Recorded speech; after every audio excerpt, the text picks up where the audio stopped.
আমি যখন এখানে কাজ করার ঘোষণা দিয়েছি, প্রার্থী হওয়ার ঘোষণা দিয়েছি, অথবা আপনারা জানেন আমাদের দলটির একটি বিশাল সংখ্যক নেতাকর্মী এই রামগতি কমলনগরে বসবাস, তাদের মধ্যে যে আশার সঞ্চার হয়েছে ওই নদী ভাঙা মানুষগুলোর আশার সাথে, তাতে করে আমি মাঠ পর্যায়ে যে কাজ করছি, এর কারণেই কি এই পরশ্রী কাতরতা, এর কারণেই কি এই হিংসাত্মক মনোভাব, এর মধ্য দিয়ে আমি মনে করি কখনোই কোনো ভালো সমাধান হতে পারে না।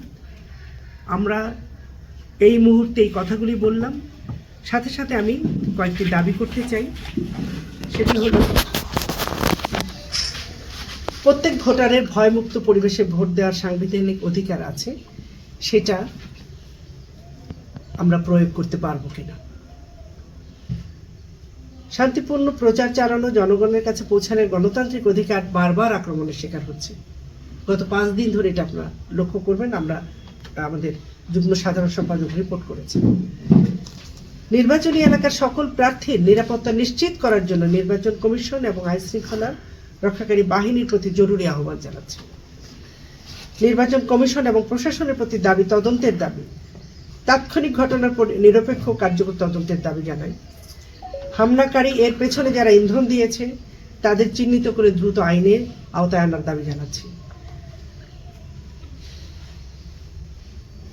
এলাকায় শান্তি শৃঙ্খলা বজায় রাখার দায়িত্বে থাকা প্রশাসনের প্রতি ভবিষ্যতে এ ধরনের ঘটনা ঠেকাতে কঠোর ব্যবস্থা গ্রহণ করার দাবি জানাচ্ছি। নির্বাচন যাতে শান্তিপূর্ণভাবে সম্পন্ন হয়, তার জন্য নির্বাচন কমিশনের কঠোর নজরদারি বাড়ানোর দাবি জানাচ্ছি। এ ধরনের সহিংসতা ভয় দেখাতে পারবে না শান্তিপূর্ণ, এটা আমার কথা আমি বলছি, এই সহিংসতা ভয় দেখাতে পারবে না, আমি আমার শান্তিপূর্ণ কাজকর্ম চালিয়ে যাব। আজাদনগরে গাড়ি বহর থেকে হঠাৎ করে 2 জনকে, রিয়াজ মোহনকে হুন্ডা থেকে টেনে নামিয়ে নিয়ে যায়, এটা আমাদের নেত্রীর সামনেই সংগঠিত হয়েছে। তৎক্ষণাৎ নেত্রী তাদেরকে ছেড়ে দিতে বলে এবং গাড়ি বহর এবং লোকজনকে উপর ওরা হামলা চালায়। হামলায় উপজেলা জেএডি ছাত্রলীগের আহ্বায়ক আসিফুল ইসলাম রিয়াজ পরাধীন গুরুতর জখম হয়। তারা 2 জন বর্তমানে নোয়াখালী সদর হাসপাতালে চিকিৎসাধীন আছে। এছাড়া মোহন, মুরাদ সহ প্রায় 15-20 জন ছেলেরা আহত হয়েছে, চিকিৎসাধীন রয়েছে।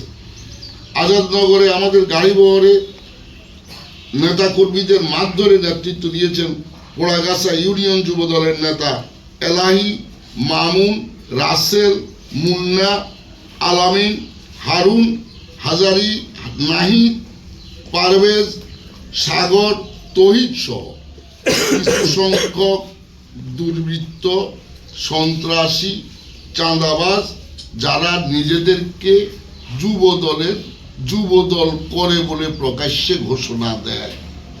এই মানুষগুলির একটা বাহিনী আছে, এটাকে বলে ধামা বাহিনী। এই অঞ্চলে প্রচলিত প্রকাশিত শব্দ যে ওরা কে, ওরা ধামা বাহিনীর লোক। এই মানুষগুলি আমাদের এই লোকগুলিকে হামলা করেছে।